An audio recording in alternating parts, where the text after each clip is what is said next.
People ask me this, Pious, how are you investing in ETFs like Kill and VOO from Ghana? Today, I'm going to show you exactly how I do it. I use an app called Bamboo. It's the platform I use to buy my US stocks and ETFs from Ghana, and that's where I build my investment portfolio. Getting started is pretty simple. Download the Bamboo app from your App Store or Play Store and verify your identity using your Ghana card. Once you are approved, you are ready to invest. The next step is funding your account.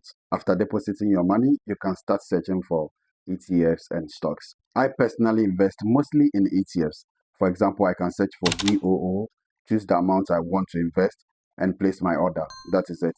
I like ETFs because instead of buying one company, I can own hundreds of companies in a single investment.